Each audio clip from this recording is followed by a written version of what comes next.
API के national president Dhiman विजय मानकर, जिन्हें कास्मो ह्यूमनिस्ट के नाम से भी जाना जाता है देश में, उनके द्वारा एक विशाल आदिवासी अधिकार सभा को संबोधित किया गया है। किस तरह की ये सभा रही है और क्या संदेश देने के लिए वे छत्तीसगढ़ के इस डौंडी में पहुंचे हुए थे, डौंडी तहसील में पहुंचे हुए थे। आइए सीधा रुख करते हैं विजय मानकर जी का। बताएंगे सर, किस तरह का संदेश आपने आज के इस जनसभा से जो सभा थी वो वीरांगना रानी जो थी दुर्गावती जी, उनकी शहादत दिवस का प्रोग्राम था और आदिवासी अधिकार जनसभा थी।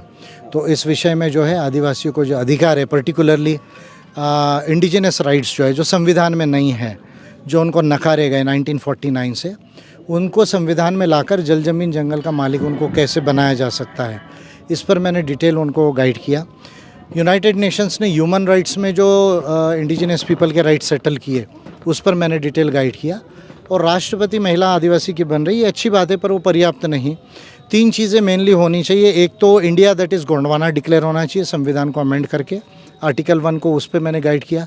ट्राइबल कोड सेंसस में आना चाहिए, इस पर गाइड किया। और 15 to 20% जो मिनरल राइट्स है, जो पूरे देश में आदिवासियों की ज़मीन में मेजर मिनरल राइट्स है 70%, उसकी उनको मालिकियत मिलनी चाहिए। इसके लिए संविधान में जो नहीं है, जो छूट गया 1949 में, जो गलतियाँ हुई, उसको सुधारने की ज़रूरत है। इस पर मैंने ये किया। और जो ऑफकोर्स मैंने बिल उस पर ऑलरेडी पार्लियामेंट को बना कर दिए, तो वो कैसे हो सकता है, इसके लिए एमपी एमएलए जिताना पड़ेगा, वो मैंने गाइड किया। संविधान संशोधन की बात आपने इस सभा के माध्यम से कही है और प्रधानमंत्री मोदी पर आपने टिप्पणी भी की है कि इनके जो एमपी एमएलए है या जहां पर भी सरकारें हैं, इनके माध्यम से कुछ नहीं हो रहा है, पार्लियामेंट के अंदर हो चाहे विधानसभा के अंदर में।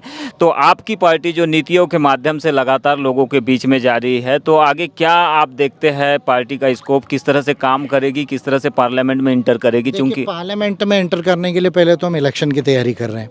उसमें छत्तीसगढ़ एक महत्वपूर्ण राज्य है, जहां पर हम 2023 की विधानसभा में भी चुनाव में आगे बढ़ेंगे और 24 की लोकसभा में भी बढ़ेंगे। जहां तक पार्टी की नीति है, वो तो जो है संविधान हम परिपूर्ण नहीं मानते। इंडिया के संविधान अच्छा है, लेकिन उसमें बहुत डिफेक्ट्स है।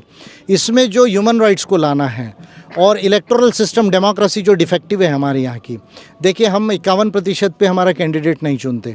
हमारे यहाँ 30-35% भी वोट मिल जाए तो वो एमपी एमएलए बनता है। तो this is not a rule of you see majority ना, संविधान में मेजॉरिटी रूल को नहीं माना गया है। तो डेमोक्रेसी में तो एटलीस्ट 50% वोट से जीतना चाहिए। That is the first rule of democracy. Second rule is of the qualified majority, कि कम से कम 66%, वो भी नहीं है। And the third major rule of democracy is proportional representation system. That is what we are arguing for. जो bill मैंने 10 दिए, उसमें भी हम इलेक्टोरल सिस्टम को चेंज करना चाहेंगे, आदिवासियों के इंडिजिनस राइट्स लाना चाहेंगे, जो एबोरिजिनल पीपल जो उनको नहीं बोला गया 1949 में संविधान लिखने वालों ने जो गलती की, तो उसको जो है हम लोग सुधारना चाहेंगे। ये 2 महत्वपूर्ण बातें हैं। तीसरा, 10 करोड़ गरीब परिवारों को एकदम अमीर बनाने की नीति, जो cutting edge policy of finance जो है, उस पर मैं काम कर रहा हूँ। उसकी कैलकुलेशन कर लिए, देश के 10 करोड़ परिवारों को 10 साल के अंदर हम अमीर बना सकते हैं मध्यम रूप से। वो नीति को हम मेजर एक मान रहे हैं। प्लस ओबीसी का बहुत बड़ा इशू है। ओबीसी को 50% रिजर्वेशन जो है, कम से कम 40% होना चाहिए, जो 27 के अंदर, जैसे छत्तीसगढ़ में 14% है, मध्य प्रदेश में है। ये इसलिए क्योंकि संविधान में इसका प्रोविज़न नहीं है, तो और संविधान में उस बात को निकारा गया है।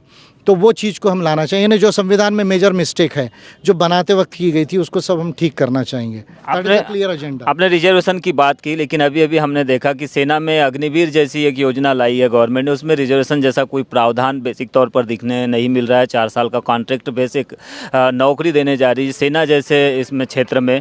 इसको आप किस तौर पर देखेंगे? सरकार एक तरफ लोग आंदोलन भी कर रहे हैं, युवा आंदोलन कर रहे हैं, और सरकार मार्केटिंग में जुटी हुई है। 2 चीज़ें हैं इसमें। एक तो quality of the armed forces affect होगा, क्योंकि देखिए आर्म्ड फोर्सेस में it's a very sophisticated organisation.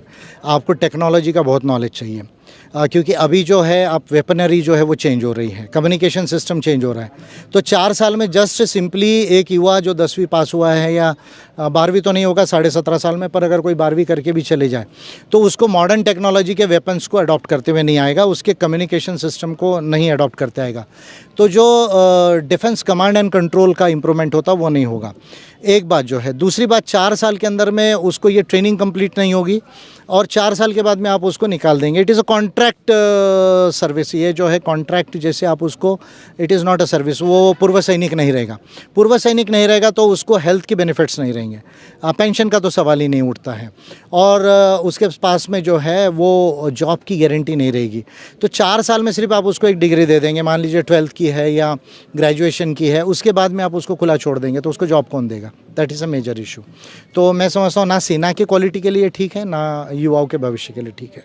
तो ये थे एपीआई के नेशनल प्रेसिडेंट धीमान विजय मानकर, जिन्होंने तमाम बड़े मुद्दे जो कि देश में इस समय हलचल बने हुए हैं, चाहे द्रौपदी मुर्मू जी का मसला हो जो कि एनडीए की ओर से राष्ट्रपति की उम्मीदवार बनाई गई है, और इसके साथ ही अग्निवीर योजना और साथ में ट्राइबल राइट्स पर इन्होंने डिटेल में बात की है। देखना ये होगा कि जो बातें विजय मानकर जी ने कही है और जिसके लिए वे निरंतर अपनी पार्टी के माध्यम से प्रयास कर रहे हैं, उसका कितना असर छत्तीसगढ़ में देखने मिलता है आगे चलकर। एनलाइटन इंडिया के लिए यमलेश वंजारी।